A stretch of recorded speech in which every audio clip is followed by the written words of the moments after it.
Municipal solid waste management module 6 composting biogas generation എന്ന ടോപ്പിക്കിൽ important questions ഏതൊക്കെയാണ് നമുക്ക് നോക്കാം.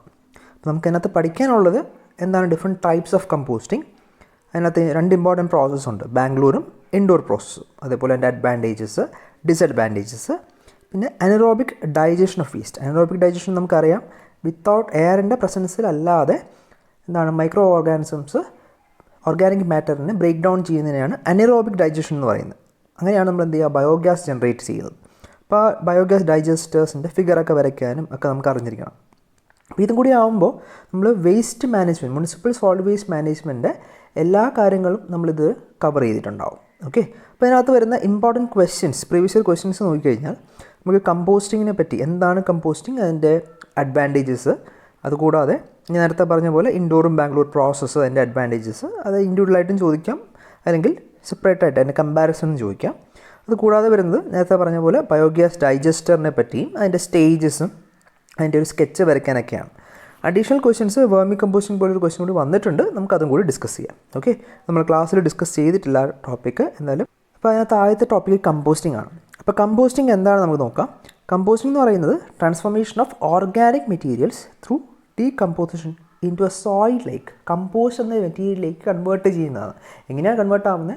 എയറോബിക് തെർമോഫിലിക് ബാക്ടീരിയ അല്ലെങ്കിൽ മൈക്രോ ഓർഗാനിസംസ് ഈ ഓർഗാനിക് മാറ്ററിനെ ഡീകമ്പോസ് ചെയ്യുന്നതിനെയാണ് എന്ത് വിളിക്കുക, കമ്പോസ്റ്റിംഗ് എന്ന് നമ്മൾ സാധാരണ പറയാം. ഫുൾ പ്രോസസ്സ് നമ്മൾ നോക്കിക്കഴിഞ്ഞാൽ organic matter in presence of oxygen ആണ്. അതുകൊണ്ടാണ് ഇതിന് എയറോബിക് ബാക്ടീരിയ നമ്മൾ യൂസ് ചെയ്യുന്നത്. അല്ലെങ്കിൽ എയറോബിക് ആണ് ഈ പ്രോസസ്സ് എന്ന് പറയുന്നത് അതുകൊണ്ടാണ്. In presence of oxygen aerobic ബാക്ടീരിയൻ്റെ ബേസിസിൽ അതിന് കാർബൺ ഡൈ ഓക്സൈഡും മീഥേനും വാട്ടറും അതേപോലെ എനർജിയും ആയിട്ട് നമുക്കതിനെ ലിബറേറ്റ് ചെയ്യാൻ പറ്റും. അപ്പോൾ ഇതാണ് ഓവറോൾ പ്രോസസ്സ് ഓഫ് കമ്പോസ്റ്റിംഗ് എന്ന് പറയാം. പക്ഷേ ഇതൊരു ടൈം കൺസ്യൂമിങ് പ്രോസസ്സാണ് നമുക്കറിയാം അല്ലേ. അപ്പോൾ എന്തൊക്കെ ഫാക്ടേഴ്സാണ് ഇതിനെ എഫക്റ്റ് ചെയ്യുന്നത് നമുക്ക് നോക്കാം. സാധാരണ എഫക്റ്റ് ചെയ്യുന്ന ഫാക്ടേഴ്സ് എന്ന് വെച്ചാൽ ഒന്ന് ഓർഗാനിസംസും മൈക്രോബ്സും ഒക്കെയാണ്. എന്താണ് നമ്മൾ യൂസ് ചെയ്യുന്ന ഓർഗാനിസംസ് അതിനെ ഡിപ്പെൻഡ് ചെയ്യും. രണ്ടാമത്തത് മോയ്സ്ചർ കണ്ടൻറ്റ് അല്ലേ. അപ്പം ഈ ഓർഗാനിസംസ് ജീവിക്കണമെങ്കിൽ അതിന് മോയ്സ്ചർ കണ്ടൻറ്റ് ഉണ്ടാവണം, എന്നാലേ അത് ഫ്ലറിഷ് ചെയ്യുള്ളൂ. ഇനി ടെമ്പറേച്ചർ, ആംബിയൻറ്റ് ടെമ്പറേച്ചർ ആയിരിക്കണം മാത്രമേ എന്ത് ചെയ്യാൻ പറ്റുള്ളൂ, ഈ ഓർഗാനിസംസ് അതിന് ത്രൈവ് ചെയ്യാൻ പറ്റുള്ളൂ. അതേപോലെ കാർബൺ നൈട്രജൻ റേഷ്യോ, അതേപോലെ എയറേഷൻ, pH വാല്യൂ, അല്ലെങ്കിൽ പാർട്ടിക്കിൾ സൈസ്, എത്ര സൈസിലാണ് നമ്മൾ ഷ്രെഡ് ചെയ്യുന്നത്. നമ്മൾ ഷ്രെഡിങ് ഒക്കെ നമ്മൾ നേരത്തെ നമ്മൾ പഠിച്ചതാണ് അല്ലേ, പ്രോസസ്സിങ് ടെക്നിക്സിനകത്ത് നമ്മൾ പഠിച്ചതാണ്, വോളിയം റിഡക്ഷൻ്റെ കീഴിൽ നമ്മൾ പഠിച്ചതാണ്. അപ്പോൾ അതൊക്കെ ഡിപ്പെൻഡ് ചെയ്യും എന്ത്, കമ്പോസ്റ്റിങ്ങിന് എത്ര ടൈം എടുക്കും എന്നുള്ളത്. ഇനി അതിൻ്റെ ഒരു സ്റ്റേജ് എന്ന് പറഞ്ഞാൽ അതിൻ്റെ പ്രോസസ്സ് എന്ന് പറയുന്നത് നമുക്ക് വേണമെങ്കിൽ ബേസിക്കലി 3 സ്റ്റേജായിട്ട് വേണമെങ്കിൽ പറയാം. പക്ഷേ ടോട്ടലി നമ്മൾ 5 സ്റ്റേജസ് ആണ് നമ്മൾ ഡിവൈഡ് ചെയ്യാറുണ്ട്. എന്തൊക്കെയാണ്? First one പ്രിപ്പറേഷനാണ്. പ്രിപ്പറേഷൻ എന്ന് പറഞ്ഞാൽ ഷ്രെഡ് ചെയ്യുക, അതിനെ പല പല രീതിയിൽ സെഗ്രിഗേറ്റ് ചെയ്യുക എന്നുള്ള കാര്യങ്ങളൊക്കെയാണ് ഫസ്റ്റ് പ്രിപ്പറേഷൻ എന്ന് പറയുക. പിന്നെ ഡൈജഷൻ എന്ന് പറഞ്ഞാൽ അതിൻ്റെ ടാങ്കിലേക്ക് ആഡ് ചെയ്തതിന് ശേഷം അവിടെ കിടന്ന് അത് എന്ത് ചെയ്യുക, മൈക്രോ ഓർഗാനിസത്തിൻ്റെ ആക്ഷനിലൂടെ അത് ഡൈജസ്റ്റ് ചെയ്യുന്ന ഡീകമ്പോസ് ചെയ്യുന്ന ഒരു പ്രോസസ്സിനെയാണ് ഡൈജഷൻ എന്ന് പറയുന്നത്. ക്യൂറിങ് വേണം, അവിടെ ഇരുന്ന് അത് മെച്യൂർ ആവുന്ന പ്രോസസ്സാണ് നമ്മൾ വിളിക്കുക ക്യൂറിങ്. അപ്പോൾ ഇതാണ് യൂഷ്വലി വന്ന് മേജർ പ്രോസസ്സ് എന്ന് പറഞ്ഞാൽ 3 എണ്ണം. ഒന്ന് പ്രിപ്പറേഷനാണ്, അല്ലെങ്കിൽ ആ മിക്സിങ് സ്റ്റേജ് എന്ന് പറയും. രണ്ടാമത് ഡൈജഷനാണ്, അത് ബാക്ടീരിയ ആക്ട് ചെയ്ത് തുടങ്ങുന്നതിനെയാണ് പറയുന്നത്. മൂന്നാമത്തത് ക്യൂറിങ് എന്ന് വെച്ചാൽ എത്ര ടൈം അവിടെ ഇരുന്നത് മെച്യൂർ ആവുന്നതാണ്. കുറേ നാൾ കഴിയുമ്പോൾ അത് ഫുള്ളി ഡീകമ്പോസ്ഡ് ആയി ആകും, അതിനെയാണ് ക്യൂറിങ് എന്ന് പറയുന്നത്. ഓക്കെ, അതിനുശേഷം ഉള്ള 2 പ്രോസസ്സ് എന്ന് വെച്ചാൽ ഒന്ന് സ്ക്രീനിങ് അല്ലെങ്കിൽ ഫിനിഷിംഗ് ആണ്. സ്ക്രീനിങ് എന്ന് വെച്ച് കഴിഞ്ഞാൽ നമുക്ക് ഈ കമ്പോസ്റ്റ് ആയി കഴിഞ്ഞതിന് ശേഷം നമ്മളതിനൊരു ചെക്ക് ചെയ്യുകയാണ്, അപ് ടു സ്റ്റാൻഡേർഡ് ആണോ എന്നുള്ളത് ചെക്ക് ചെയ്യുകയാണ്. അപ്പോൾ നമ്മൾ 2-3 ടൈപ്പ് സ്ക്രീനിങ് ഫിൽറ്റേഴ്സ് വെച്ചിട്ടുണ്ടാകും. അതിൻ്റെ ബേസിൽ ഓൾമോസ്റ്റ് നമുക്ക് കമ്പോസ്റ്റ് ആയ സാധനങ്ങൾ നമുക്കത് ഹയർ കമ്പോസ്റ്റിംഗ് വേണ്ടി നമുക്ക് യൂസ് ചെയ്യാം. അല്ലെങ്കിൽ കമ്പോസ്റ്റ് ആവാം, ചില സാധനങ്ങളൊന്നും മെറ്റീരിയൽസ് ഒന്നും അത് ഡീകമ്പോസ് ആവില്ല. ഓക്കെ, അങ്ങനത്തെ കാര്യങ്ങളൊക്കെ അതിൽ നിന്ന് മാറ്റിയിട്ട് ലാൻഡ് ഫില്ലിലേക്ക് മാറ്റുകയാണ് സാധാരണ ചെയ്യുക. പിന്നെ ലാസ്റ്റ് പ്രോസസ് എന്ന് പറഞ്ഞാൽ സ്റ്റോറേജ് അല്ലെങ്കിൽ ഡിസ്പോസൽ. സ്റ്റോറേജ് എന്ന് വെച്ചാൽ അത് കമ്പോസ്റ്റ് ആയിട്ടുള്ള സാധനങ്ങൾ, സ്ക്രീൻ ചെയ്ത സാധനങ്ങൾ നമുക്ക് വേണമെങ്കിൽ സ്റ്റോർ ചെയ്യാം, അല്ലെങ്കിൽ നമുക്ക് ആവശ്യത്തിന് യൂസ് ചെയ്യാം, അല്ലെങ്കിൽ ബാക്കിയുള്ള സാധനങ്ങൾ നമുക്ക് ഡിസ്പോസ് ചെയ്യാണ് സാധാരണ ചെയ്യാറ്. അതിനകത്ത് വന്നിട്ടുള്ള ഇമ്പോർട്ടൻറ്റ് ക്വസ്റ്റ്യൻ നമ്മൾ നേരത്തെ കണ്ടത് ബെനിഫിറ്റ്സ് ഓഫ് കമ്പോസ്റ്റിംഗ് എന്തൊക്കെയാണ്, അല്ലെങ്കിൽ അഡ്വാൻറ്റേജസ് എന്തൊക്കെയാണ് എന്ന് ചോദിക്കാം. ഓക്കെ, ഇത് 2 പ്രാവശ്യം വന്നിട്ടുണ്ട്. അപ്പോൾ അതിനകത്ത് അഡ്വാൻറ്റേജസും അതേപോലെ ഡിസഡ്വാൻറ്റേജസും ഇമ്പോർട്ടൻ്റ് ആണ്. നമുക്കറിയാം ഒരു സിമ്പിൾ, ഈസി, ചീപ്പ് മെത്തേഡാണെന്നറിയാം അല്ലേ. വലിയ ഇൻസിനറേഷൻ പോലെ കമ്പാരിറ്റീവ്ലി അത്രയും പൈസ ചിലവാകുന്ന ഒരു മെത്തേഡ് അല്ല. പിന്നെ ഓർഗാനിക് വേസ്റ്റ് കംപ്ലീറ്റ്ലി നമുക്ക് റീയൂസ് ചെയ്തെടുക്കാൻ പറ്റും, കമ്പോസ്റ്റായിട്ട് ഫെർട്ടിലൈസറായിട്ട് യൂസ് ചെയ്യാൻ പറ്റും. ഇത് പ്ലാന്റ് ഗ്രോത്തിന് വളരെ ഹെൽപ്ഫുൾ ആയിരിക്കും. അതേപോലെ സോയിലിൻ്റെ വാട്ടർ ഹോൾഡിംഗ് കപ്പാസിറ്റിയൊക്കെ നമുക്ക് ഇമ്പ്രൂവ് ചെയ്യാൻ പറ്റും ഈ ഫെർട്ടിലൈസേഴ്സ് യൂസ് ചെയ്ത്. ഓർഗാനിക് ഫെർട്ടിലൈസേഴ്സ് യൂസ് ചെയ്ത് കഴിഞ്ഞാൽ സോയിലിൻ്റെ വാട്ടർ ഹോൾഡിംഗ് കപ്പാസിറ്റി ഫെർട്ടിലിറ്റി ഒക്കെ കമ്പാരിറ്റീവ്ലി ഇമ്പ്രൂവ് ചെയ്യാൻ പറ്റും. മറ്റേത് സാധാരണ കെമിക്കൽ ഫെർട്ടിലൈസ് യൂസ് കഴിഞ്ഞാൽ അത് ഡിഗ്രേഡ് ചെയ്യാൻ ചാൻസസ് ഉണ്ട്, നമുക്കറിയാം ഇതൊക്കെ അല്ലേ. അതേപോലെ ഡിസഡ്വാൻറ്റേജ് നോക്കി കഴിഞ്ഞാൽ ഇതൊരു ലേബർ ഇൻറ്റൻസീവ് ടെക്നിക്കാണ്. നിറച്ച് ആൾക്കാർ വേണം, ടൈം കൺസ്യൂമിംഗ് ആണ്, പെട്ടെന്ന് തീരില്ല. ഇൻസിനറേഷൻ ആണെങ്കിൽ പെട്ടെന്ന് തന്നെ നമുക്ക് ലാർജ് ക്വാണ്ടിറ്റി ഓഫ് വേസ്റ്റ് പെട്ടെന്ന് നമുക്ക് തീർക്കാം.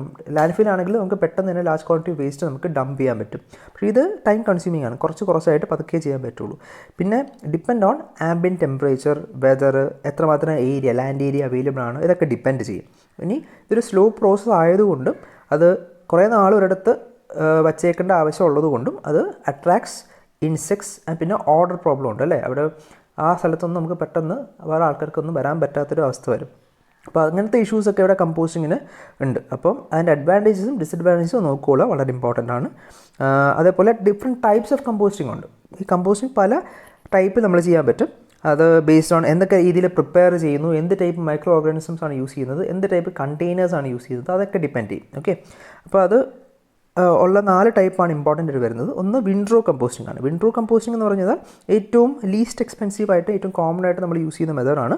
അതിനകത്ത് ഈ ടേണിംഗ് പ്രോസസ് എന്ന് വെച്ചാൽ ഓരോ പ്രാവശ്യവും ഒരു ലെയറായിട്ട് ഫോം ചെയ്തിട്ട് ഈ ഒരു പർട്ടിക്കുലർ ടൈം കഴിയുമ്പോൾ അതിന് ഫുള്ളൊന്ന് ടേൺ ചെയ്ത് കൊടുക്കുക, ഒന്ന് അജിറ്റേറ്റ് ചെയ്ത് കൊടുക്കുക. ഇതാണ് നമ്മൾ ചെയ്യുന്നത് ഫുൾ. അപ്പോൾ നമുക്ക് ഏറ്റവും താഴെ കിടക്കുന്ന മെറ്റീരിയലെല്ലാം ഏറ്റവും മുകളിൽ വരും, മുകളിലുള്ള താഴെപ്പോൾ അങ്ങനെ ഒരു മിക്സിംഗ് പ്രോസസ്സാണ് യൂസ് ചെയ്യുന്നത്. അപ്പോൾ വിൻഡ്രോ കമ്പോസ്റ്റിംഗ് നമ്മൾ ഈ ടേണിംഗ് പ്രോസസ്സ് നമ്മൾ ചെയ്യാറുണ്ട്. അതിന് ലാർജ് ലാൻഡ് ഏരിയ നമുക്ക് ആവശ്യമായിട്ടുണ്ട്. അപ്പോൾ ഇതേപോലെ വിൻഡ്രോ എന്ന് വെച്ചാൽ ആ ഒരു ഷേപ്പിൽ ഉണ്ടാക്കിയെടുക്കുന്നതാണ്. വിൻഡ്രോ ആയിട്ട് നമ്മളിതിനെ അറേഞ്ച് ചെയ്ത് കൊടുക്കുകയാണ് നമ്മൾ ചെയ്യാറ്. ഇങ്ങനെയാണ് നമ്മളിത് ചെയ്യുന്നത്. ആ പിക്ചർ കണ്ടാൽ നിങ്ങൾക്ക് മനസ്സിലാവും. രണ്ടാമത്തത് എയറേറ്റഡ് സ്റ്റാറ്റിക് പൈലാണ്. അപ്പോൾ എയറേറ്റഡ് എന്ന് കേൾക്കുമ്പോഴേ അറിയാം നമുക്ക് അതിനകത്ത് എയർ ആഡ് ചെയ്ത് കൊടുക്കണം. മെക്കാനിക്കലി എയറേറ്റഡ് എങ്ങനെയാണ്, എയർ ബ്ലോവേഴ്സ് വെച്ചിട്ട് അതിനകത്ത് എയർ ആഡ് ചെയ്ത് കൊടുക്കുക ചെയ്യാം. അത് നമുക്ക് പോസിറ്റീവ് നെഗറ്റീവ് പ്രഷറായിട്ട് ആഡ് ചെയ്യാം. അകത്തേക്കോ അല്ലെങ്കിൽ പുറത്തേക്കോ നമുക്ക് എയർ നമുക്ക് സപ്ലൈ ചെയ്യാൻ പറ്റും. കമ്പാരിറ്റീവ്ലി ലെസ് ലാൻഡ് ഏരിയാസ് മതി, കാരണം അഡീഷണലി നമ്മൾ എയർ സപ്ലൈ ചെയ്യുന്നുണ്ട്. അതുകൊണ്ട് അത്രയും സ്പ്രെഡ് ഔട്ട് ചെയ്ത് ഇടേണ്ട ആവശ്യമില്ല. ഇതിനകത്ത് ഓർഡർ പ്രോബ്ലം വരാൻ ചാൻസ് ഉണ്ട്. ഈ എയർ ബ്ലോ ചെയ്യുന്നത് കൊണ്ട് അത് കണ്ടെയ്ൻഡ് ആയിട്ട് നിൽക്കില്ല, അത് പുറത്തേക്ക് വരും. അതാണ്. അപ്പോൾ അതാണ് ഈ പിക്ചർ കാണാൻ പറ്റും, എയറേഷൻ ചെയ്യുന്നതാണ് ആ പ്രോസസ്സ് കാണുന്നത്. ഇനി മൂന്നാമത്തെ മെത്തേഡ് എന്ന് വെച്ചാൽ ഇൻ വെസൽ മെത്തേഡ്. അപ്പോൾ ഇത് കേൾക്കുമ്പോൾ അറിയാം, ഇൻ വെസൽ എന്ന് വെച്ചാൽ ഒരു വെസലിനകത്ത് അല്ലെങ്കിൽ ഒരു കണ്ടെയ്നറിനകത്താണ് ഇതിനെ കീപ്പ് ചെയ്യുന്നത്. അപ്പോൾ ഇതിനകത്ത് മിനിമൽ ഓർഡർ ആയിരിക്കും, പുറത്ത് വരത്തില്ല. ലീച്ചേറ്റ് നമുക്ക് കൺട്രോൾ ചെയ്യാൻ പറ്റും. പുറത്ത് താഴോട്ട് വെള്ളം ഇറങ്ങാൻ ചാൻസ് വളരെ കുറവാണ് അല്ലേ, ഒരു വെസലിനകത്തല്ല ഇരിക്കുന്നത്. അപ്പോൾ അത് എൻവയോൺമെൻറ്റൽ കണ്ടീഷൻസ് നമുക്ക് കൺട്രോൾ ചെയ്യാൻ പറ്റും. അപ്പോൾ ആംബിയൻ ടെമ്പറേച്ചറോ വെതറോ ഒന്നും നമുക്ക് പ്രശ്നമല്ല അതിനകത്ത്, കണ്ടെയ്നറിനകത്തായതുകൊണ്ട്. ഓക്കെ, അപ്പോൾ കുറച്ചും കൂടി ഫാസ്റ്റായിട്ട് നമുക്ക് ഈ പ്രോസസ്സ് കംപ്ലീറ്റ് ചെയ്യാൻ പറ്റും, കമ്പോസ്റ്റിംഗ് പ്രോസസ്സ് കംപ്ലീറ്റ് ചെയ്യാൻ പറ്റും. ലാസ്റ്റ് വൺ അനറോബിക് മെത്തേഡാണ്. അപ്പോൾ അനറോബിക് മെത്തേഡ് ഓഫ് കമ്പോസ്റ്റിംഗ് എന്ന് പറഞ്ഞാൽ അറിയാം, bacteria breaks down organic matter in absence of air. ഇപ്പോൾ ഇത്രയും നേരം സാധാരണ കമ്പോസ്റ്റിംഗ് എന്ന് പറയുന്ന എല്ലാ മെത്തേഡ്സും ഓർഗാനിക് സോയിലിനെ നമുക്ക് എയറോബിക് മെത്തേഡിലാണ് നമ്മൾ എന്ത് ചെയ്യുക, അതിനെ കമ്പോസ്റ്റാക്കി മാറ്റിക്കൊണ്ടിരുന്നത്. പക്ഷേ അനറോബിക് മെത്തേഡ് എന്ന് പറയുമ്പോൾ ഇതിനകത്ത് ആബ്സെൻസ് ഓഫ് എയറിലാണ്. അപ്പോൾ അതിനെന്ത് ചെയ്യുക, മീഥേൻ കൂടുതലായിട്ട് പ്രൊഡ്യൂസ് ചെയ്യും. അപ്പോൾ ഈ മീഥേൻ നമുക്ക് എന്താ ഫ്യൂവലായിട്ടോ അല്ലെങ്കിൽ അതിൽ നിന്ന് എനർജി പ്രൊഡ്യൂസ് ചെയ്യാനായിട്ട് നമുക്ക് യൂസ് ചെയ്യാം. ഇതിനാണ് നമ്മൾ ബയോഗ്യാസ് മെത്തേഡ് അല്ലെങ്കിൽ ബയോഗ്യാസ് ഡൈജസ്റ്റർ എന്ന് പറഞ്ഞാൽ ഡീറ്റെയിൽ ആയിട്ട് നമുക്ക് നോക്കുന്നു. ഓക്കെ, അപ്പോൾ ഇതാണ് ഡിഫറെൻറ്റ് കമ്പോസ്റ്റിംഗ് മെത്തേഡ്സ് എന്ന് പറയാം. ഇതേ സെയിം സാധനം ഓൾറെഡി നിങ്ങൾ ക്ലാസ്സിൽ ഡിസ്കസ് ചെയ്ത അതേ സ്ലൈഡ്സ് ഞാൻ ഇവിടെ ആഡ് ചെയ്തിട്ടുണ്ട്, താങ്ക്സ് ടു ദേവിക. അപ്പോൾ സെയിം സ്ലൈഡ്സ് ഇത് ഓൾറെഡി എല്ലാ കാര്യങ്ങളും ഇതിനകത്ത് ഇൻവോൾവ് ചെയ്തിട്ടുള്ളതുകൊണ്ട് നിങ്ങൾക്ക് ഇതൊന്നും കൂടി നോക്കാം. ടൈപ്സ് ഓഫ് കമ്പോസ്റ്റിംഗ് ചോദിച്ചു കഴിഞ്ഞാൽ ഈ 4 ടൈപ്പ് എഴുതുക. ശരി, അപ്പോൾ ഇതിനകത്ത് ഒരു ക്വസ്റ്റ്യൻ അഡീഷണൽ വരാനുള്ള ചാൻസ് ഉള്ളത് നമ്മൾ ഓൾറെഡി പഠിച്ചിട്ടുള്ള ക്വസ്റ്റ്യൻ ആണ് പണ്ടൊക്കെ. എയറോബിക് അനറോബിക് മെത്തേഡിൻ്റെ നമ്മൾ ഡിഫറൻസ് എന്നല്ലേ, ഒരെണ്ണം ഓക്സിജൻ റിച്ച് മെത്തേഡും ഒരെണ്ണം ഓക്സിജൻ ഇല്ലാത്ത മെത്തേഡും. അപ്പോൾ ആ ഒരു ക്വസ്റ്റ്യൻ ചോദിക്കാൻ ചാൻസ് ഉണ്ട്. അപ്പോൾ ഈ ഒരു ടേബിൾ നിങ്ങളൊന്ന് ഡിസ്കസ് ചെയ്യുക, ഒന്ന് നോക്കുക. സിമ്പിൾ മെത്തേഡ് നമുക്ക് പണ്ട് തൊട്ടേ പഠിച്ചൊരു ടോപ്പിക് ആയതുകൊണ്ട് നമുക്ക് ഡീറ്റെയിൽ ആയിട്ട് ഡിസ്കസ് ചെയ്യേണ്ട ആവശ്യം ഇല്ല. ഓക്കെ, ഇതിനകത്ത് അടുത്ത ഇമ്പോർട്ടൻറ്റ് ക്വസ്റ്റ്യൻ എന്ന് പറയുന്നത്, നമുക്ക് 2 മേജർ പ്രോസസ്സ് ഉണ്ട്, ഇൻഡോർ പ്രോസസ്സും ബാംഗ്ലൂർ പ്രോസസ്സും. അത് കൂടുതൽ അവൈലബിൾ ആണ്. നമ്മൾ യൂഷ്വലി ഫോളോ ചെയ്യുന്ന 2 മേജർ പ്രോസസ്സാണ് ഇൻഡോർ പ്രോസസ്സും അതേപോലെ ബാംഗ്ലൂർ പ്രോസസ്സും ഓഫ് കമ്പോസ്റ്റിംഗ്. അപ്പോൾ അത് എങ്ങനെയാണ് ചെയ്യുന്നത്, അതിൻ്റെ അഡ്വാൻറ്റേജസ് ഡിസഡ്വാൻറ്റേജസ് ഒക്കെ വളരെ ഇമ്പോർട്ടൻ്റ് ആണ്. ഓക്കെ, അപ്പോൾ മെത്തേഡ് നമ്മൾ ഓൾറെഡി ഡിസ്കസ് ചെയ്തുകൊണ്ട് അത് നിങ്ങൾ അതേപടി ഒന്നുകൂടി വായിച്ച് നോക്കുക. തന്നേക്കുന്ന PDF നോട്ട്സ് ഒന്നും കൂടി നോക്കുക. ഓക്കെ, അപ്പം നമുക്കറിയാം ബാംഗ്ലൂർ മെത്തേഡ് ഒരു അനറോബിക് മെത്തേഡും ഇൻഡോർ മെത്തേഡ് കമ്പാരിറ്റീവ്ലി ഒരു എയറോബിക് മെത്തേഡുമാണ്. ഞാൻ ഒരു കമ്പാരിസൺ സ്റ്റഡി പോലെയാണ് എല്ലാം പറഞ്ഞേക്കുന്നത്. അപ്പോൾ നിങ്ങൾക്ക് എക്സാം പോയിന്റ് ഓഫ് വ്യൂവിൽ ഓർമ്മിച്ച് വെക്കാൻ എളുപ്പമായതുകൊണ്ട്. ഓക്കെ, ഇപ്പോൾ ബാംഗ്ലൂർ മെത്തേഡിൽ നമ്മൾ എന്ത് ചെയ്തു, ഒരു ട്രെഞ്ച് 1 മീറ്ററിൻ്റെ ഒരു ട്രെഞ്ച് എടുക്കുക. പക്ഷേ ഇൻഡോർ മെത്തേഡിൽ അതേപോലെ അല്ല, വലിയൊരു സൈസ് പിറ്റാണ് നമ്മൾ എടുക്കുന്നത്, ഒരു സ്യൂട്ടബിൾ ലെങ്ത്തും സൈസിലുള്ളത്. അതേപോലെ തന്നെ ബാക്കി ഡീറ്റെയിൽസ് ഒന്ന് വായിച്ച് നോക്കുക. അപ്പോൾ 2 മെത്തേഡും തമ്മിലുള്ള അഡ്വാൻറ്റേജസ് നമുക്ക് അറിഞ്ഞിരിക്കണം, സാറ് ചോദിച്ചിട്ടുണ്ട്. അതുകൊണ്ട് comparatively Bangalore method much less water use ചെയ്യുന്നത്, ലേബർ കുറവാണ്, അതേപോലെ മോയ്സ്ചർ എൻട്രിയൊക്കെ നമുക്ക് കൺട്രോൾ ചെയ്യാൻ പറ്റും ബാംഗ്ലൂർ മെത്തേഡ്. കമ്പാരിറ്റീവ്ലി ഇൻഡോർ മെത്തേഡിലെ അഡ്വാൻസ് എന്ന് വെച്ചാൽ അതൊരു ഫാസ്റ്റ് പ്രോസസ്സാണ്. പെട്ടെന്ന് നമുക്ക് ഏറ്റവും ഇമ്പോർട്ടൻ്റ് ആയിട്ട് പറയാനുള്ള നമ്പർ ഓഫ് ടേണിങ്സ് പ്രൊവൈഡ് ചെയ്യുന്നതാണ്. ഓക്കെ, അപ്പോൾ ബാംഗ്ലൂർ മെത്തേഡിൽ ഫ്രീക്വൻ്റ് ആയിട്ട് നമ്മൾ ടേൺ ചെയ്ത് കൊടുക്കണം. ഓക്കെ, നമ്മൾ മിക്സിങ് ആ അജിറ്റേഷൻ മെത്തേഡിനാണ് ടേണിംഗ് എന്ന് പറയുന്നത്. അപ്പം ആ ടേണിങ് ഫ്രീക്വൻ്റ് ആയിട്ട് കൊടുക്കേണ്ടത് ബാംഗ്ലൂർ മെത്തേഡിലാണ്. കമ്പാരിറ്റീവ്ലി ഇൻഡോർ മെത്തേഡിൽ അത്രയും ആവശ്യമില്ല. കമ്പാരിറ്റീവ് ഇതൊരു ഫാസ്റ്റ് പ്രോസസ്സാണ്, ലെസ്സർ സ്പേസും മതി, ഓർഡർ ഓഫ് ഗ്യാസസ് കമ്പാരിറ്റീവ്ലി കുറവാണ്. അതേപോലെ പ്രോസസ്സ് നമുക്ക് കൺട്രോൾ ചെയ്യാനും പറ്റും. കുറച്ചും കൂടി കൺട്രോൾ പ്രോസസ്സാണ് ഇൻഡോർ മെത്തേഡ് എന്ന് പറയുന്നത്. അപ്പോൾ ഇത് കുറച്ചും ഡീറ്റെയിൽ ആയിട്ട് ചോദിച്ചു കഴിഞ്ഞാൽ 10 മാർക്കിന് ചോദിച്ചു കഴിഞ്ഞാൽ എഴുതാൻ വേണ്ടിയാണ് നമ്മൾ അഡീഷണലി നമുക്ക് ഈ ഒരു ടേബിളായിട്ട് ഞാനിവിടെ സെറ്റ് ചെയ്തേക്കുന്നത്. അപ്പോൾ നിങ്ങളൊന്ന് വായിച്ച് നോക്കി കഴിഞ്ഞാൽ നിങ്ങൾക്ക് ആ ഫുൾ പ്രോസസ്സ് എന്താണെന്നുള്ളത് മനസ്സിലാവും. അതുകൂടാതെ നമുക്ക് ഒരു ഡിഫറൻസിയേഷൻ എന്ന രീതിയിൽ ബോത്ത് എയറോബിക് എൻറോബിക് മെത്തേഡാണ് ഇൻഡോർ മെത്തേഡ് പറയുന്നുണ്ട്. ബാംഗ്ലൂർ മെത്തേഡ് എൻറോബിക് മെത്തേഡാണ് എന്നുള്ളതും നമുക്കറിയാം. കുറച്ച് സ്പേസ് മതി ഇൻഡോർ മെത്തേഡിൽ. ബാംഗ്ലൂർ മെത്തേഡ് ആകുമ്പോൾ കുറേ സ്പേസ് വേണം. ബാഡ് ഓർഡർ ഇല്ല. ഇൻഡോർ മെത്തേഡ് കമ്പാരിറ്റീവ്ലി നമുക്ക് കൺട്രോൾ പ്രോസസ് ആയിട്ടില്ല. ബാംഗ്ലൂർ മെത്തേഡിൽ ബാഡ് ഓർഡർ ഉണ്ടാവും, എൻഡോതെർമിക് പ്രോസസ്സുമാണ്. അപ്പോൾ ഇത്രയും കാര്യങ്ങൾ ജസ്റ്റ് ഒന്ന് ഓടിച്ച് നോക്കുക. ഇത് 10 മാർക്കിന് ചോദിച്ചു കഴിഞ്ഞാൽ ഇത്രയും ഡീറ്റെയിൽ ആയിട്ട് എഴുതേണ്ടി വരും. 8 മാർക്കിനോ അതിൽ കുറവാണെങ്കിൽ ഏതെങ്കിലും ഒരു ഇപ്പോൾ ഇൻഡോർ മെത്തേഡ് ബാംഗ്ലൂർ മെത്തേഡ് ഇൻഡുള്ളിൽ ചോദിക്കാം. എന്നാൽ അതിൻ്റെ അഡ്വാൻറ്റേജസും കൂടി ഒന്ന് എഴുതി വയ്ക്കുക. ഓക്കെ, ശരി. അപ്പം ഇനിയാണ് അഡീഷണൽ ഒരു ക്വസ്റ്റൻ എന്ന് വെച്ചാൽ വേർമി കമ്പോസ്റ്റിംഗ് ആണ്. അപ്പോൾ വേർമി കമ്പോസ്റ്റിംഗ് എന്ന് പറയുന്നത് നമുക്ക് കേൾക്കുമ്പോൾ പറയാം, നമ്മൾ എർത്ത് വേംസ് യൂസ് ചെയ്തിട്ട് കമ്പോസ്റ്റ് ചെയ്യുന്നതിനാണ് വേർമി കമ്പോസ്റ്റിംഗ് എന്ന് പറയുന്നത്, അല്ലേ? ഞാൻ പിക്ചേഴ്സൊന്നും ആഡ് ചെയ്തിട്ടില്ല. Decomposition of heterogeneous organic waste by earthworms in moist warm. അപ്പോൾ ആ ഒരു ക്ലൈമാറ്റിക് കണ്ടീഷൻസ് വളരെ ഇമ്പോർട്ടൻ്റ് ആണ്. അപ്പോൾ അതിൻ്റെ സ്റ്റെപ്സ് എന്തൊക്കെയാണ്? സ്റ്റെപ്സ് എന്ന് പറയുന്നത് ആദ്യം ആ വേസ്റ്റ് കളക്ട് ചെയ്യുക എന്നുള്ളതാണ്. ഷ്രെഡ് ചെയ്യുക, സെപ്പറേറ്റ് ചെയ്യുക, അതൊക്കെ ചെയ്യുക എന്നുള്ളതാണ്. നമുക്ക് കളക്ഷൻ പ്രോസസ്സ് എന്ന മോഡ്യൂൾ 3 പഠിച്ച സെയിം ടെക്നിക്സ് ഇവിടെ യൂസ് ചെയ്യാം.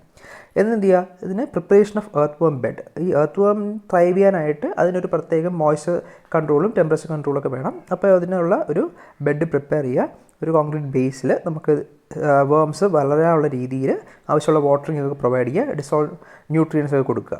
ഓക്കെ, ആ സോയിലിലെ ന്യൂട്രിയൻസ് ആണ് അതിനെ ഡീകമ്പോസ് ചെയ്തുകൊണ്ടിരിക്കുന്നത്. Okay, collection of earth worms after vermi composting collection. അപ്പോൾ വേർമി കമ്പോസ്റ്റിംഗ് ചെയ്തതിന് ശേഷം ആ എർത്ത് വേംസ് അവിടെ നിന്ന് കളക്ട് ചെയ്ത് മാറ്റുക.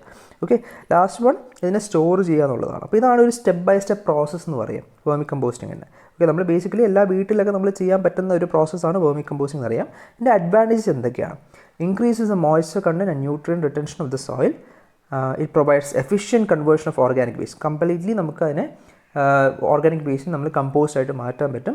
Improves aeration and root penetration. നമുക്ക് സാധാരണ സോയിൽ ആർട്ടിഫിഷ്യൽ അല്ലെങ്കിൽ കെമിക്കൽ ഫെർട്ടിലൈസർ യൂസ് ചെയ്യുന്ന കമ്പാരിറ്റീവ്ലി ഇത് വേർമി കമ്പോസ്റ്റിംഗ് പോലത്തെ മെത്തേഡ്സ് അല്ലെങ്കിൽ ഓർഗാനിക് ഫെർട്ടിലൈസേഴ്സ് നമ്മൾ യൂസ് ചെയ്യുമ്പോൾ കുറച്ചും കൂടി ആ സോയിലിൻ്റെ വാട്ടർ ഹോൾഡിംഗ് കപ്പാസിറ്റിയും അതേപോലെ ഫെർട്ടിലിറ്റിയും അല്ലെങ്കിൽ അതേപോലെ എയറേഷനൊക്കെ നമുക്ക് ഇമ്പ്രൂവ് ചെയ്യാൻ പറ്റും. Okay, reduces crusting of soil surface, micro nutrients are added, increases the number of beneficial soil micro organisms. അപ്പോൾ ഇതൊക്കെയാണ് കുറച്ച് ഇമ്പോർട്ടൻറ്റ് അഡ്വാൻറ്റേജസ് അല്ലെങ്കിൽ ബെനിഫിറ്റ്സ് എന്ന് വെച്ചാൽ. അപ്പോൾ എന്താണ് വേർമി കമ്പോസ്റ്റിംഗ് ചോദിച്ചു കഴിഞ്ഞാൽ അതിൻ്റെ ഒരു ഡെഫിനേഷൻ എഴുതുക, പ്രിപ്പറേഷൻ സ്റ്റെപ്സ് ജസ്റ്റ് ഒന്ന് ബ്രീഫാക്കി എഴുതി, ഇത്രയും വലിച്ച് വരെ എഴുതേണ്ട 7 മാർക്സിന്. അതുപോലെ ബെനിഫിറ്റ്സ് എന്തൊക്കെയാണ്, അഡ്വാൻറ്റേജസ് എന്നുള്ള കാര്യങ്ങളൊക്കെ അതും കൂടി ആഡ് ചെയ്യുക. അപ്പോൾ ഇത്രയും കാര്യങ്ങളാണ്. അപ്പോൾ അതിൽ കൂടാതെ എന്തൊക്കെയാണ് ഇതിനകത്ത് യൂസ് ചെയ്യുന്ന മെറ്റീരിയൽസ് എന്ന് ചോദിച്ചു കഴിഞ്ഞാൽ, ഒന്ന് അനിമൽ എക്സ്ക്രീറ്റ അല്ലെങ്കിൽ ഫാം വേസ്റ്റ് അങ്ങനത്തെ കാര്യങ്ങൾ, കിച്ചൺ വേസ്റ്റ് അങ്ങനത്തെ കാര്യങ്ങൾ യൂസ് ചെയ്യും. കൗഡങ് അല്ലെങ്കിൽ അനിമൽ ഡങ്, കൗഡങ്, ഡ്രൈഡ് ചോപ്പ് ലീവ്സ്, ക്രോപ്സ് അങ്ങനത്തെ സാധനങ്ങളൊക്കെ നമുക്ക് ഇതിനകത്ത് യൂസ് ചെയ്യാം. മിക്സർ ഓഫ് എന്ത് ചെയ്യുക, crops, residues, enrich the quality of vermi compost. അപ്പോൾ നമുക്ക് എന്തൊക്കെയാണോ ഓർഗാനിക് വേസ്റ്റ് ആയിട്ട് ആഡ് ചെയ്യാൻ പറ്റുന്നത് ആ മെറ്റീരിയൽസും കൂടി, ഇതെല്ലാം കൂടാതെ നമുക്ക് എന്ത് വേണം, മൈക്രോ ഓർഗാനിസംസും വേണം. അതുകൂടാതെ എർത്ത് വേംസും ഇതിനകത്ത് വളരെ ഇമ്പോർട്ടൻ്റ് ആണ് വേർമി കമ്പോസ്റ്റിനകത്ത്. അപ്പോൾ എഴുതുമ്പോൾ preparation steps, benefits, materials used ഇത്രയും കാര്യങ്ങൾ ആഡ് ചെയ്ത് കഴിഞ്ഞാൽ നമുക്ക് എന്തായാലും ഒരു 7 to 8 മാർക്സിൻ്റെ ക്വസ്റ്റ്യൻ ചോദിച്ചാൽ സുഖമായിട്ട് നമുക്ക് എഴുതാൻ പറ്റും. ഓക്കെ, ഇനി ഇതിനകത്ത് ലാസ്റ്റ് ടോപ്പിക് എന്ന് പറയുന്നത് എയറോബിക് ഡൈജഷൻ ഓഫ് വേസ്റ്റ് ആണ്. അപ്പം അനറോബിക് ഡൈജഷൻ ഓഫ് വേസ്റ്റ് ആണ്. അപ്പോൾ അതിൻ്റെ മീനിങ് എന്ന് പറഞ്ഞാൽ എന്താണ്? ആബ്സെൻസ് ഓഫ് ഓക്സിജനിലാണ് നമ്മൾ കമ്പോസ്റ്റ് ചെയ്യുന്നത് എന്നുള്ളതാണ്, അല്ലേ? ഡിഗ്രേഡ് ചെയ്യുന്നത് എന്നുള്ളതാണ്. അപ്പം അതിനകത്ത് ഓർഗാനിസംസ് ഉണ്ടാവും. ആ ഓർഗാനിസംസ് അതിനെ പല സ്റ്റേജ് ബൈ സ്റ്റേജ് ആയിട്ട് ഈ ഓർഗാനിക് മാറ്ററിനെ കൺവേർട്ട് ചെയ്ത് മീഥേനായിട്ടും കാർബൺ ഡൈ ഓക്സൈഡായിട്ട് ഫൈനലി കൺവേർട്ട് ചെയ്തെടുക്കും. ഈ ഒരു പ്രോസസ്സിനെയാണ് അനറോബിക് ഡൈജഷൻ എന്ന് പറയുന്നത്. ഓക്കെ, അതിൻ്റെ സ്റ്റേജസ് അറിയണം. ഡിഫറെൻറ്റ് സ്റ്റേജസിന് നമുക്ക് വേണമെങ്കിൽ ഇത്ര 4ആയിട്ട് ഡിവൈഡ് ചെയ്യാം. Hydrolysis, acidogenesis, acetogenesis and methanogenesis. ഇത്രയായിട്ട് നമ്മളിത് ക്ലാസ്സിൽ ഡിസ്കസ് ചെയ്താണ് ഡീറ്റെയിൽ ആയിട്ട്. അപ്പോൾ അത്രയും സ്റ്റെപ്സാണ് ഉദ്ദേശിക്കുന്നത്. എന്നിട്ട് ഈ ഒരു ഫ്ലോ ചാർട്ടും കൂടി വരയ്ക്കുക. എന്നാലേ എന്തെയോ different stages of anaerobic digestion കൂടി പറയാൻ പറ്റുള്ളൂ. അപ്പം എന്താണ് ഡെഫിനേഷൻ പഠിക്കുക, അതിൻ്റെ സ്റ്റെപ്സ് ഒന്ന് ഐഡിയ ആക്കുക. എന്നിട്ട് ഈ ഫ്ലോ ചാർട്ടും വരച്ചു കൊടുക്കുക. ഫസ്റ്റ് എന്താണ്, ഒരു കോംപ്ലക്സ് ഓർഗാനിക് എന്താണോ മെറ്റീരിയൽ ഉള്ളത് അതിനകത്ത് നമ്മൾ കാർബോഹൈഡ്രേറ്റ്സ് ഉണ്ടാവും, പ്രോട്ടീൻസ് ഉണ്ടാവും, ഫാറ്റ്സ് ഉണ്ടാവും, എല്ലാം ഒരുമിച്ചായിരിക്കും അല്ലേ. അപ്പോൾ അതിനകത്ത് ആദ്യം ഹൈഡ്രോളിറ്റിക് ബാക്ടീരിയ അതിനകത്ത് ആക്ട് ചെയ്ത് ഹൈഡ്രോളിസിസ് നടത്തും. ഹൈഡ്രോളിസിസ് നടത്തുമ്പോൾ അതിന് comparatively simple soluble organic molecules ആയിട്ട് ഡിവൈഡ് ചെയ്യും. അതായത് ഫാറ്റി ആസിഡ്സും അമിനോ ആസിഡ്സും ഷുഗറൊക്കെ ആയിട്ട് ഡിവൈഡ് ചെയ്യും. ഓക്കെ, അതിനകത്ത് നിന്ന് പിന്നെ ഫെർമെൻറ്റേറ്റീവ് ബാക്ടീരിയ അതിനകത്ത് പിന്നെ ആക്ട് ചെയ്ത് അസിഡോജെനസിസ് നടക്കും. അതാണ് സെക്കൻഡ് പ്രോസസ്സ് എന്ന് പറയുക. അപ്പം അസിഡോജെനസിനകത്ത് എന്താ നടക്കുന്നത്, അതിനെ ഈ സോളുബിൾ ഓർഗാനിക് മോളിക്യൂൾസിനെല്ലാം വോളട്ടൈൽ അല്ലെങ്കിൽ fatty acid simple fatty acids ആക്കി അതിനെ കൺവേർട്ട് ചെയ്യും. അതിനുശേഷം അതിനകത്ത് ഹൈഡ്രജൻ പ്രൊഡ്യൂസിങ് ബാക്ടീരിയ ഉണ്ടാവും. അതിനകത്ത് ഈ ബാക്ടീരിയാസ് അസിറ്റോജെനസിസ് ആണ് നടക്കുന്നത്. അസിറ്റോജെനസിസ് പേര് അസിറ്റിക് ആസിഡ് ക്രിയേറ്റ് ചെയ്യുക. ചിലതൊക്കെ ഹൈഡ്രജൻ ആയിട്ടും കാർബൺ ഡൈ ഓക്സൈഡ് ആയിട്ടും ലിബറേറ്റ് ചെയ്യും. ബാക്കിയുള്ളത് മീഥേൻ പ്രൊഡ്യൂസിങ് ബാക്ടീരിയ, അതിനാണ് മെത്തനോജെനസിസ് എന്ന് പറയുന്നത്. അപ്പോൾ ഈ മെത്തനോജെനസിസ് പ്രോസസ്സിൽ കൂടെ ഫൈനൽ അസിറ്റിക് ആസിഡിനെയൊക്കെ നമ്മൾ എന്തായി ഈ ബാക്കിയുള്ള പ്രോഡക്റ്റിലോട് കമ്പൈൻ ചെയ്ത് മീഥേനും കാർബൺ ഡൈ ഓക്സൈഡും ലിബറേറ്റ് ചെയ്യും. അപ്പോൾ ഈ മൊത്തം പ്രോസസ്സിനെയാണ് നമ്മൾ അനറോബിക് ഡൈജഷൻ ഓഫ് ഫേസ് എന്ന് സാധാരണ നമ്മൾ പറയുന്നത്. ഓക്കെ, അപ്പോൾ ഇത്രയാണ് സ്റ്റേജസ് ഓഫ് അനറോബിക് ഡൈജഷൻ എന്ന് പറയുന്നത്. അതെന്താണെന്ന് ചോദിച്ചു കഴിഞ്ഞാൽ അപ്പോൾ അതിൻ്റെ ഡെഫിനേഷൻ എഴുതുക, സ്റ്റേജസ് എഴുതുക, ഈ ഫ്ലോ ചാർട്ട് വരച്ച് ഇതൊന്ന് എക്സ്പ്ലെയിൻ ചെയ്യുക. ഓക്കെ, നോട്ടും കൂടി ഒന്ന് നോക്കണം. ഇത് മാത്രം നോക്കിയാൽ പോരാ, ഇത് ജസ്റ്റ് ക്വസ്റ്റ്യൻ ആൻസേഴ്സ് ഡിസ്കഷൻ മാത്രമാണ് ഉദ്ദേശിക്കുന്നത്. ഓക്കെ, അപ്പോൾ ഇത് ചെയ്യുന്ന ഈ ബയോഗ്യാസ് ഇതേപോലെ മീഥേനും കാർബൺ ഡൈ ഓക്സൈഡായിട്ട് ലിബറേറ്റ് ചെയ്യുന്ന ആ ഒരു ടോട്ടൽ സെറ്റപ്പിനെയാണ് ബയോഗ്യാസ് ഡൈജസ്റ്റർ എന്ന് നമ്മൾ സാധാരണ പറയുന്നത്. ഒരു ലാർജ് ടാങ്കാണ്.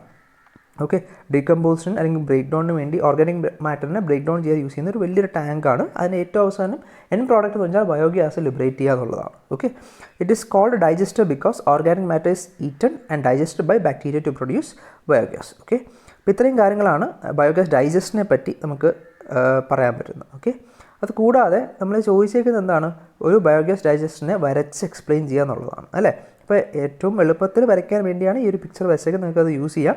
സെയിം പിക്ചേഴ്സ് നിങ്ങൾ വരച്ച് വയ്ക്കാൻ പറ്റും. വേറെയും പിക്ചേഴ്സ് നമ്മൾ നോട്ട്സിൽ അവൈലബിൾ ആണ്, നിങ്ങൾക്ക് അതും വരച്ചതിന് പ്രശ്നമൊന്നുമില്ല. ഓക്കെ, ഈ ബയോഗ്യാസ് എന്തെന്ന് പറഞ്ഞാൽ അനിറോബിക് മെത്തേഡാണെന്ന് പറയാം. അപ്പോൾ നമുക്ക് ബയോഗ്യാസ് ഡൈജസ്റ്റർ ചോദിച്ചു കഴിഞ്ഞാൽ വേണമെങ്കിൽ നേരത്തെ നമ്മൾ കഴിഞ്ഞ സ്ലൈഡിൽ നമ്മൾ പഠിച്ച അനറോബിക് ഡൈജഷൻ മെത്തേഡിനെ പറ്റിയും അതിൻ്റെ പ്രോസസ്സിനെ പറ്റിയും ഒക്കെ നമുക്ക് വേണമെങ്കിൽ ആഡ് ചെയ്യാം ബേസ്ഡ് ഓൺ നമ്പർ ഓഫ്. ഇപ്പോൾ അത് 10 മാർക്ക് ചോദിച്ചു കഴിഞ്ഞാൽ നമുക്ക് അതും കൂടി ആഡ് ചെയ്യാതെ അത്രയും പോയിൻറ്റ്സ് കിട്ടില്ല. അപ്പോൾ അതും കൂടി ആഡ് ചെയ്തതിന് ശേഷം എന്താണ് ബയോഗ്യാസ് ഡൈജസ്റ്റ് എന്ന് പറയുക, അതിനുശേഷം അതിൽ നിന്ന് എന്താണ് പ്രൊഡ്യൂസ് ചെയ്യുന്നത്, മീഥേനാണ് പ്രൊഡ്യൂസ് ചെയ്യുന്നത്, ബയോഗ്യാസ് ആണ് പ്രൊഡ്യൂസ് ചെയ്യുന്നത്, അതിൻ്റെ കൺസിസ്റ്റൻസ് എന്താണ് അതിനകത്തുള്ളതെന്ന് മീഥേൻ 50 to 80% ആണെന്നും കാർബൺ ഡൈ ഓക്സൈഡ് 20 to 50% ആണെന്നും പറയുക. അതിനുശേഷം ഓക്കെ, ഈ ബയോഗ്യാസിനെ മാർഷ് ഗ്യാസ് എന്നും പറയാറുണ്ട്. പിന്നെ ആ ബയോഗ്യാസ് പ്രോസസ്സ് എന്ന് പറഞ്ഞാൽ അനറോബിക് ഡൈജഷനാണ്. ആ മെത്തേഡും അതിൻ്റെ സ്റ്റേജസും കൂടി ആഡ് ചെയ്യുക. അതിനകത്ത് യൂസ് ചെയ്യുന്ന റോ മെറ്റീരിയൽസ് നേരത്തെ നമ്മൾ കമ്പോസ്റ്റിങ്ങിൽ പറഞ്ഞ പോലത്തെ സെയിം റോ മെറ്റീരിയൽസ് ആണ് ഇവിടെ നമ്മൾ യൂസ് ചെയ്യുന്നത്. അപ്പോൾ ഇതാണ് ബയോഗ്യാസ് ഡൈജസ്റ്റിൻ്റെ ഫുൾ സെറ്റപ്പ് എന്ന് പറയുന്നത്. അപ്പോൾ ഇതിൻ്റെ ഡിഫറെൻറ്റ് ടൈപ്സ് നമുക്ക് അവൈലബിൾ ആണ്. ടൈപ്സ് എന്ന് പറയുമ്പം fixed dome type, floating drum plant. അപ്പോൾ ഇത് ഈ ടൈപ്സ് ഇതേപോലെ ഇഷ്ടംപോലെ ടൈപ്പുണ്ട്. ഈ 2 ടൈപ്പാണ് വളരെ ഇമ്പോർട്ടൻ്റ് ആയിട്ട്. അപ്പോൾ നമുക്ക് ക്ലാസ്സിൽ സൗമ്യം എടുത്തതാണ്, അതുകൊണ്ട് സെമിനാർ പ്രസൻറ്റ് ചെയ്തതാണ്. ആ സ്ലൈഡ്സാണ് ഞാൻ ഇവിടെ ആഡ് ചെയ്തേക്കുന്നത്, ബിക്കോസ് ഇതിനകത്ത് എല്ലാം ഇൻക്ലൂഡ് ചെയ്തിട്ടുണ്ട്. ഓക്കെ, അപ്പോൾ ഇത് നമ്മൾ ഇനി ഡിസ്കസ് ചെയ്യുന്നില്ല, ഇമ്പോർട്ടൻ്റ് ആണ്, നോക്കി പോവുക. അപ്പോൾ ഇതോടെ നമുക്ക് ഏകദേശം നമുക്ക് ഈ മോഡ്യൂൾ നമുക്ക് ഇമ്പോർട്ടൻ്റ് എല്ലാ ക്വസ്റ്റ്യൻസും നമ്മൾ ഡിസ്കസ് ചെയ്തിട്ടുണ്ട്, എല്ലാ ടോപ്പിക്സും കവർ ചെയ്തിട്ടുണ്ട്. അപ്പോൾ ആദ്യത്തെ 6 മോഡ്യൂളിൽ നമുക്ക് ഓരോ മോഡ്യൂളിലും ഓരോ ഇമ്പോർട്ടൻറ്റ് ടോപ്പിക്കും അതിൻ്റെ എല്ലാ പ്രീവിയസ് ക്വസ്റ്റ്യൻ നമ്മൾ ഡിസ്കസ് ചെയ്തതാണ്. അപ്പോൾ എക്സാം പോയിൻ്റ് ഓഫ് വ്യൂവിൽ ഇതെല്ലാം നോക്കുക. ക്വസ്റ്റ്യൻ ആൻസേഴ്സ് എല്ലാം ഡിസ്കസ് ചെയ്ത എല്ലാ ക്വസ്റ്റ്യൻ ആൻസേഴ്സും ഒന്നും കൂടി എഴുതി നോക്കുക. കാരണം നിങ്ങൾക്ക് ടൈം പ്രശ്നമാണ് എക്സാമിന്, അതും കൂടി ഒന്ന് ശ്രദ്ധിക്കുക. ഓക്കെ.